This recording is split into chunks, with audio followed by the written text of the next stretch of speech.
அப்பெல்லாம் அபிஷேகம் பண்றதுக்கு யாராவது ஒரு 200 பேர் 200 ரூபாய் கட்டிட்டா அபிஷேகம் பண்றது.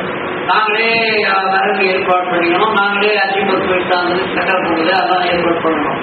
அந்த மாதிரி காலகட்டத்தில் ஒரே ஒருத்தர் மட்டும் மெட்ராஸ்காரரு 3000 ரூபாய்க்கு அபிஷேகம் பண்ணாரு. 3000 ரூபாய் செலவு பண்ணி அபிஷேகம் பண்ணாரு. அம்மா விக்கிற கூட அப்ப இல்லை, சேம்பு தான் இருந்துச்சு. அப்படியே அந்த கருவறை மண்டபத்துக்கு சுற்றி பூமால அலங்காரம் பண்ணா, மேல நாதஸ்வரம் பண்ணா, அவ்வளவும் வச்சு அழகா அலங்காரம் பண்ணி சேம்புக்கு பண்ணி அபிஷேகம் பண்ணாரு. நாங்கெல்லாம் பேசணும், பா இத்தனை வருஷத்துல இந்த மனுஷன் நாயா இவ்வளவு செலவு பண்ணி நமக்கு அபிஷேகம், அம்மாவுக்கு அபிஷேகம் பண்ணான், அது பக்தி நானும் கிடக்குறேன் அப்படின்னு நினைச்சுக்கிறேன். நாங்கள் எங்களுக்குள்ள பேசணும். அன்னைக்கு சாயந்தரம் அம்மா அருள்வாங்க சொல்லுது, நீங்களெல்லாம் என்னடா பேசிக்கிறீங்க மகனே அப்படின்னு கவனம். 3000 ரூபாய்க்கு அபிஷேகம் பண்ணிட்டாங்க, 3000 ரூபாய் செலவு பண்ணிட்டாங்க, அப்படின்னாடா பேசுறீங்க அப்படின்னு. ஆமா, ஏன்னா நான் 3000 ரூபாய்க்கு அபிஷேகம் பண்ணணும்டா கேட்டேன். 300 பேருக்கு அன்னதானம் பண்ணியிருந்தா நான் மனசு குளிர்ந்துருப்பேன்டா. இவனை 3000 ரூபாய்க்கு அபிஷேகம் பண்ணணும்னு நான் எதிர்பார்த்தேன் சொல்லிட்டு அப்படிதான் பண்ணான மகனே. அவன் என்ன நினைச்சு கற்பூரம் காட்டினான் தெரியுமா உங்களுக்கு? அவன் என்ன நினைச்சு கற்பூரம் காட்டினான் தெரியுமா உனக்கு? அம்மா தாயே, 1 கிலோ கற்பூரம் 60 ரூபாய் தாயே, 1 கிலோ கற்பூரம் 60 ரூபாய் தாயே, என்ன கவனிச்சுக்கோ தாயே. அன்னைக்கு ரேட்டு 1 கிலோ கற்பூரம் 60 ரூபாய். உங்ககிட்ட இது ஏன் சொல்றோம்னா, இந்த அம்மா ரொம்ப பொல்லாதவர், உள்ள ஓடுகிற அந்தரங்க எண்ணத்தை கூட எடுத்து சொல்லக்கூடியவர். உடல்கள் மத்தியில் உட்காந்துரும், அம்மா சொல்லுது, ஒரு முறை சொல்லுது, மகனே தன் மனைவி இருக்கும் போது கூட தன் மனைவியினுடைய தந்தையை திருமணம் செய்து கொள்ள வேண்டும், அதற்கு நான் ஆட்சி கொடுக்கணுமாண்டா. எப்படா இது நியாயம் இல்லாத கோரிக்கைக்கு அம்மா எப்படா ஆட்சி கொடுப்பா அப்படின்னு சொல்லுது. எல்லாரும் பார்க்கணும், ஒவ்வொருத்தரும் பார்த்தா அப்படியே புத்தர் மாதிரி உட்காந்துறாங்க. இதை யாராலும் தெரிஞ்சுக்கவே முடியல. இன்னொரு முறை இந்த மந்திரங்கள் எல்லாம் கொடுத்த அம்மா சொல்லுது, கடவுள் பக்தியே இல்லாத 3 பேர் மூலமா இந்த மந்திரத்தை கொடுத்தேன், நானே உருவேற்றி கொடுத்தேன். இந்த மந்திரத்தை நீங்க எங்க போய் உட்கார்ந்து படிச்சாலும், எந்த ஊர்ல படிச்சாலும் அந்த கிராம தேவதைக்கு மூர்த்திகரம் வரும். இந்த மந்திரம் படிக்கிற இடங்கள்ல லட்சுமி கரம் வரும். இந்த மந்திரங்களை படிக்கிற பொழுது கிராம தேவதைகள் எல்லாம் ஊட்டம் பெறும், சந்தோஷப்படும். சில நேரங்கள்ல உங்க எதிரிலே இருந்து பேசும்.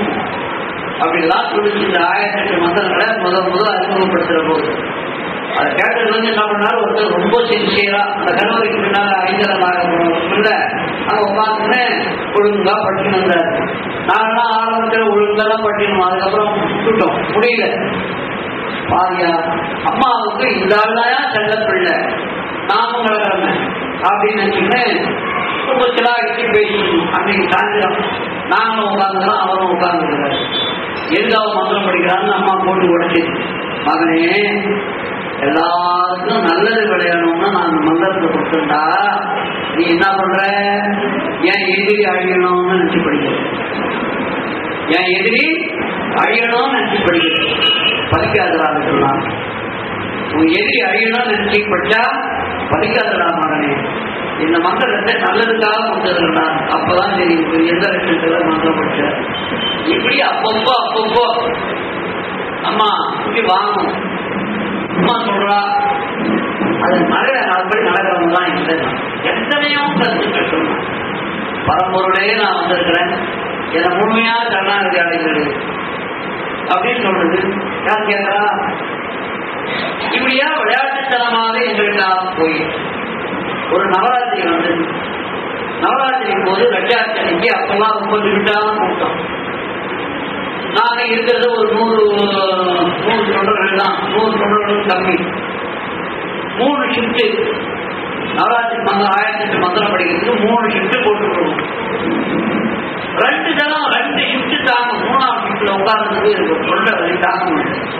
அது எங்க ஆளுங்க அந்த தொடர்கள்ல இந்த குட்டி குட்டி மந்திரம் பாருங்க, அந்த நேரத்தில் வந்துருவாங்க. இந்த நீட்டிட்டு மந்திரம் இதை ஒழிச்சு வாங்க ஓடி போய் 1008 மந்திரம் நீட்டிட்டு மந்திரம் அது ரொம்ப நேரம் இருக்கும். அதுல டவாச்சிடுவாங்க, போய் எல்லாம் ஒழிஞ்சுக்குவாங்க. பார்த்துட்டு அம்மா சொல்லிச்சு, 1008 மந்திரம் படிச்சு செத்தா போற 1008 மந்திரம் படிச்சு செத்தா போற அப்படின்னு கேட்டுதான் ரோட்டம் வந்துருச்சு.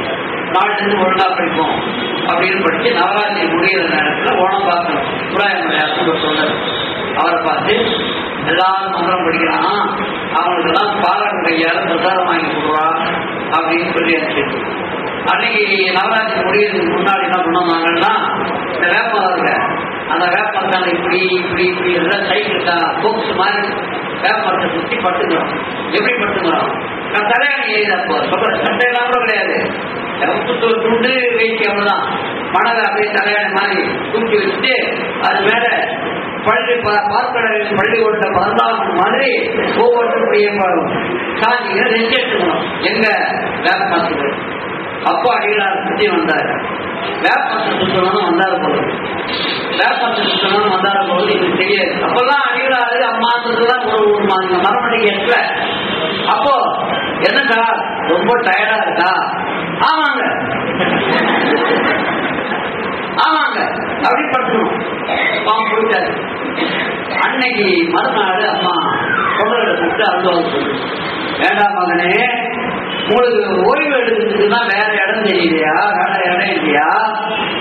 அந்த வேப்ப மரம் எப்பேற்பட்ட இடம் தெரியுமா உங்களுக்கு?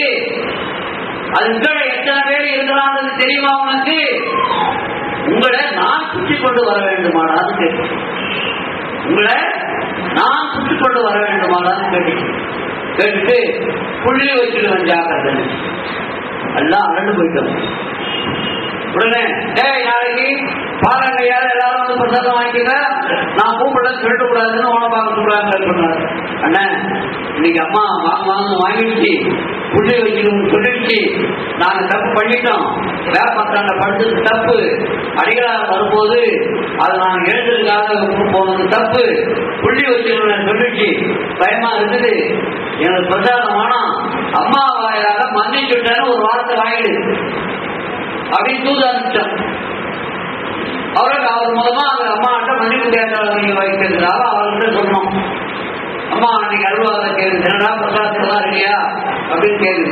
அம்மா எல்லாம் பயந்து போயிடலாம்மா, ஏன்டா நீ திட்டிப்பியான், புள்ளி வச்சிருந்து சொல்லிட்டியான், வேப்பத்தாட்ட பசுனாங்களாம் அப்படின்னு சொன்னபோது, பிள்ளைங்க தப்பு பண்ணா கையை முடிச்சிடும் காலை முடிச்சிடும் தாய்காரி சொல்றது இல்லையா, அது மாதிரி சொன்னேன் சொல்லிட்டு எல்லாம் நல்லா தொண்டு செய்தாங்க, எல்லாம் என்னுடைய அருளாட்சி உண்டு சொல்லிட்டு நட்டு திருநவனதும் என் அருளாட்சி உண்டு.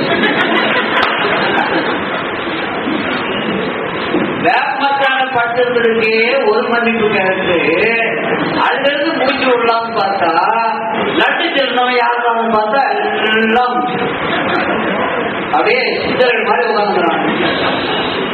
எந்த புண்ணியமா பண்ணான்னு தெரியும். இவரை மறை ஏமாற்ற முடியாதுன்றதுதான் திருக்கிறதுதான் சொல்லல. இதெல்லாம் இன்னைக்கு எங்களுக்கு அழுத்தமான பாடங்கள், இதெல்லாம் எங்களுக்கு அழுத்தமாக விழுந்த பாடங்கள். அதனால எல்லா இங்க நான் உளறி கொட்டினா கூட அற்புதத்துல போனா நான் மாட்டிக்கிறேன், நான் பேசுறேன் அப்படின்னு மாட்டிக்கிறேன். அதனால சொல்றேன், நீக்க மர நிறைந்த பரப்பொருள் நீக்க மர நிறைந்திருக்கிறது, அது எங்கும் நிறைந்திருக்கிறது. அதுதான் வேற என்ன உதாரணம்? இதை விட வேற என்ன உதாரணம் வேணும்?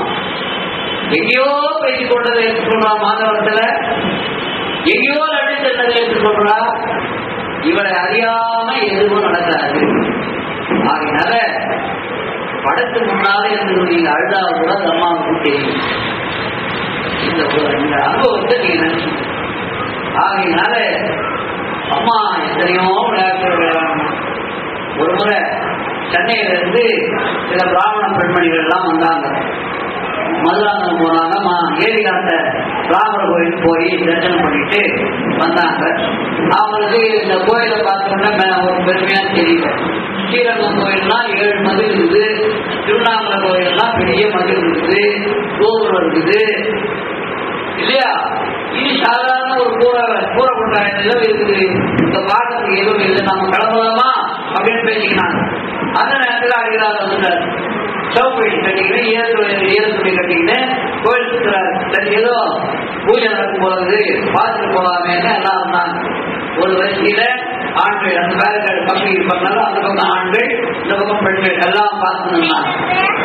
பெண்ணம் போய்க்கலாம் அப்படின்னு பாடினோம்னா அம்மாவுடைய குறிகாரம் இருந்துச்சு, எல்லாம் அம்மா வந்துருச்சு அப்படின்னு சொல்லிட்டு எதிர்பார்த்துருக்கிற வேலையில வேப்பரை எடுத்து கொண்டு வந்த அம்மா என்ன பண்ணிச்சு, அந்த 3 வேப்பரை கிள்ளி தரையில போட்டுச்சு. 3 வேப்பரை கிள்ளி தரையில போட்டுச்சு. தரையில போட்ட உடனே எல்லாம் பார்க்கறோம், எல்லா தண்ணி எதிர்வையும் அந்த 3 வேப்பரையும் அப்படியே மஞ்சள் தகடு மாதிரி மாறுது. அந்த மஞ்சள் தகடு அப்படியே சுருளுது. எங்க இருந்தோ 3 மஞ்சள் கயிறு அதோட போய் ஜாயின் பண்ணிக்கிறோம். இப்போ 3 மாங்கல்யம் தாலிகள், 3 தாலி மஞ்சள் கயிறோட கீழே இருக்கு. எடுத்து காட்டுறாங்க. காட்டின உடனே அத்தனை ஐயோட்டு கும்பிடலாம், ஓம் சக்தி ஓம் சக்தி ஓம் சக்தின்னு கத்துது. ஓம் சக்தி ஓம் சக்தின்னு கத்துது. இதை கேட்டு அம்மா கட்டுறது அப்படியே கண்ணீர் வந்து அப்படியே கண்ணீரோட எடுத்துட்டு போய் கண்ணீரோட போய் பயன்பாடு நிற்கும். முனிரத்தனம்னு அந்த காலத்து தொண்டர் வந்து அவர் அம்மா கிட்ட போய், அம்மா நீங்க ஏமா கண் கலந்துறீங்க அப்படின்னு கேட்டார். அப்போ சொல்லுச்சு, இதெல்லாம் பழைய காலத்து அனுபவம். அப்போ அம்மா சொன்னது, கேவலம் கண்ணத்தை பார்த்துதானடா ஓம் சக்தி வருது, இங்கிருந்து வரலையே இங்கிருந்து வரலையே அப்படின்னு. அம்மா நம்முடைய மனத்தை தான் பார்க்கிறார். நீங்க வைக்கிற நைவேத்தியத்துல அவ தனக்கு கொடுத்துள்ள ஒரு பணக்காலத்துல பொம்மாங்க சொல்றது, மகளே உன் பூஜை அறையிலே சாம்பிராணிக்கு பஞ்சமில்லை, சாம்பிராணிக்கு பஞ்சமில்லை, ஊதுவத்திக்கு பஞ்சமில்லை, பூமாலைக்கு பஞ்சமில்லை, நைவேத்தியத்துக்கு பஞ்சமில்லை. ஆனாலும் மகளே இந்த தாயை நினைச்சு ஒரு சொட்டு தண்ணீர் இல்லையே. அப்போ உண்மையான அந்த அம்மா என்ற எண்ணி விடுகிற அந்த ஒரு சொட்டு தண்ணீருக்குத்தான் இவன் கட்டுப்படுவாள். இந்த மேற்பூச்சை அலங்காரங்களுக்கெல்லாம் சொல்லாம செய்ய மாட்டாள். 2க்கு கட்டுப்படுவேன், உண்மையான தொண்டுக்கு கட்டுப்படுவேன், உண்மையான பக்திக்கு கட்டுப்படுவேன். சென்னையில ஒரு வாரம் ஒரு பெண்ணுக்காக வேலைக்காரையா போய் வேலை செஞ்சது ஆதிபராஜ். சத்துபாய் கதை இந்த கூட நடந்தது. இன்னொரு கோயம்புத்தூர்ல மண்ணாண்டி போடுற ஒரு பணக்கார தொண்டர் குடும்பத்துல அந்த என்ஜிஓ காலனியில கல்லெடுத்து உள்ள அடிக்கணும். யார் உருவத்தில் வந்தாலும் அவர் கேட்கும்போது நான் அன்னைக்கு கோயிலுக்கே போறேன் மனசுக்கே போறேங்கிறார். இப்படி விளையாட்டுகள் தொடர்கின்றன. ஆகையினால இவங்க பணக்காரங்க சாமி எதுவும் உள்ள யார் எது ஏகுகிறதோ அதெல்லாம் ஏங்கி தொழுதால் பாங்கினை போச்சுவோம். ஏக்கும் வரணும். இந்த ஏக்கத்தை தான் உண்டாக்குறது தான் அம்மா அப்பா விளையாட்டுலாம் விளையாடு. இந்த ஏக்கத்தை தான் நமக்கு அவளை நெருங்குவதற்குரிய முதல் படி. பக்திக்கு அழுதால் உன்னை பெறலாமே சொல்றாங்களே, அப்பா அந்த அழுகிறவர்களுக்கு உடனே ஓடி